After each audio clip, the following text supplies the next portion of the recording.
Okay, let's go. You get them comfortable with all that information, you're not going to have any problem getting people to invest, $1,000, $100,000, $1 million. I mean, it's all the same, it's just different zeros. It's all they ask, well, where does that money go? How does that work exactly, right? Well, one of the things you're going to do at that point then. Hi, everybody. The next section what we're going to be covering is a carryback of a proposal. This client had $100,000 in a CD, and we're going to show them how it's in their best interest to move that into a mutual fund portfolio that we've put together for them. All right, guys, what we're going to talk about next is remember that $100,000 you have sitting there in the CD at the bank, because you kind of didn't really know what to do with it. Obviously, we know with current CD interest rates are hovering around 1 or 2 or 3%. That there's no way for you to get where you want to go financially and to retire and to have the kind of money you need there, right? We know that. That's a no-brainer. You've got to make a move on that. Got to do something different. So I just wanted to make sure that you're clear about where you're at right now.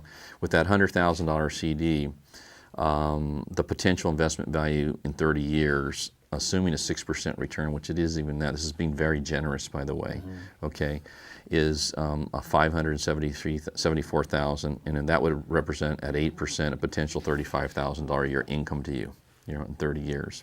Okay. What I'm proposing is taking that $100,000, putting 50% in Van Kampen Comstock Mutual Fund and 50% in Van Kampen Equity and Income Mutual Fund. Okay. And the potential investment based on using the past 30-year return, what it's actually done is, as opposed to 574, is 4.6 million, which represents a $278,000 a year retirement income versus a $35,000 a year income. Big difference, little difference. Huge. Yeah. Okay, good. I want to show you how we got there. Okay, that's what I'm going to do right now. I just want to show you what the actual, what it looked like. And this is okay. What I'm going to talk to you about is this is the historical illustration of the CD.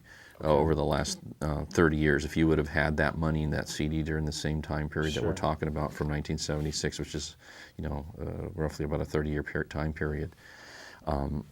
During that time period, that $100,000 in a fixed rate 6% return, like I mentioned earlier, is $574,000. That's the average rated return. Okay, and then. So what that represents, to give you a little more detail, it shows you, if you took that money and you deposit it into the same type of investment and you started a withdrawal, right, withdrawing, 8% of that each year, you would have withdrawn, $746,000, which of course out to about $35,000 per year over that 20-year period, and your account value would be worth $363,000, which isn't, you've done okay. But it's not as good as you can do. Okay. It's a relatively safe place to be, but I'm going to show you how that doesn't work for you, okay? Because if you did something a little bit different, if you put it in the 50% Comstock Fund and Van Kampen Equity Fund, this is what it would do here.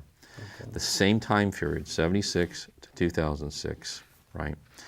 This account would have grown from 96,000, right, or 100,000 rather, to 4,653,000 during that same time period, right? So that's 574 versus 4. It's a $4 million difference, is what it is during that time frame. Wow, that's huge. Yeah, you can't afford to stay in a CD when there's this kind of potential performance. Can you see that? Yeah. Because if you always want to accomplish the goals that you want to accomplish, you want to get where you got to go. If you got to beat, taxes and inflation, and you're not going to beat taxes and inflation in a CD. It's not possible. Yeah.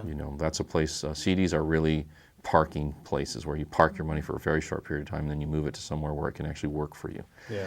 And so we need to get that money out of that parking place and into into some place where it can work for you. Absolutely. So that's a big difference, right? And during that time frame, that money, this is the amount of income, capital gains, and the money reinvested, all of this, you can put all that together, that's what it works out to, 4.6 million. Oh, okay. So, but this is the part that I'm really excited about for you guys, because one of the things we want to do is get you to retirement and be able to retire well and do well. So let's assume that you had that for 30, because you guys are young, we're in your 30s right now, right? Yes. So let's say you're now 30 years down the road, you've accumulated that $4.6 million, and you need income now because you're retired, you don't want to work anymore.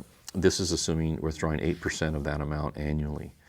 And you can see that amount, the first year is $278,000. Wow. Pretty good retirement, huh? Yeah. Okay. And the next year it's $405,000. Wow. Right? And so it fluctuates a little bit, but you could see it never drops below $300,000 or in any time frame. And over the total period, let's say that's a 20-year time frame right there. Let's say you're 65 and now it takes you to 85, hypothetically. So you would, in this scenario, you would have withdrawn, had you had that money in there for that time period, you would have withdrawn $10,483,000. Wow. Pretty good, huh? That's excellent. Yeah, that's really fantastic. But the most exciting part of that, not only do you withdraw that money, you would have, your account value is $8.6 million, so, you could help your kids out, right? Yeah, I mean, you could, so that's $8.6 million versus $363,000 in the CD. Huge difference. Yeah. Wow. Do you guys have any questions about what, whether this is right for you or not? Or No, it makes absolute sense. It makes total sense, doesn't it? Yeah. So where would our money be placed? Okay, well, I want to show you that. I'm going to show you what the portfolio is made up of here. I'll get the at this point, what I would do is I would get the literature on the mutual fund, and go over step by step exactly what companies are investing, what percentage. I would show you all that information so that you'd be very comfortable with that. So that's what I would do during that time period, is just take that information and go over that with you. Once you show that to the client, they're going to understand where it's invested. They're going to be very comfortable. Okay. Right? All right, one of the questions that are going to come up, as you saw a little earlier, is that they're going to ask, well, where does that money go? How does that work exactly, right? Well, one of the things you're going to do at that point then, if they're having some questions, you're going to take the sales literature from the mutual fund and show them the portfolio, where that money's invested, what companies, what percentages, that sort of thing. You're going to explain to them why you've selected those particular funds versus other funds. And based on their investment risk profile questionnaire, you're going to talk to them based on the kind of investor. This is the reason I chose these particular investments for you, and just explain to them, show them the track records if that's what they want to know, and then make it clear to them the reasoning for the selection of that particular fund group. Make that. And that's all they want to know. They're not going to want to know every single detail. It's going to be rare that they're going to want to know a lot more than that. And if they do, you're going to give them whatever they want. Whatever they need to know, you'll absolutely give them that information. My experience is that most people don't want to know every little last detail. They want to know that where I'm at right now and where I'm going is better, that I'm going to do better by doing this. And if you can show them historical, illustrations of exactly what's actually happened, not what you wished happened, but what did happen, then when you're making any kind of purchase on a car or an appliance or anything like that, the way we select things like that is based on what's the performance of that particular brand in the past. That's what you do. So basically, what we're going to do with this mutual, we're going to see what the performance is of that particular brand in the past. How have they done? Because there's no way to guarantee future results. But we can always go back and see how they've performed in the past, and that's typically how we make our decisions on everything. And we're going to do the same thing here. You get the client comfortable with the process, what they need to do, where they're going to be at. If they understand it clearly, you understand how a mutual fund works, you'll probably go over some of the things like dollar cost averaging and all the different things of how they can withdraw their money, and explain to them what that is and any fees that are associated with that as well, so they know what the fee structure is. You get them comfortable with all that information, you're not going to have any problem getting people to invest, $1,000, $100,000, $1 million. I mean, it's all the same. It's just different zeros. It's all it is. The information stays the same. So, good investing.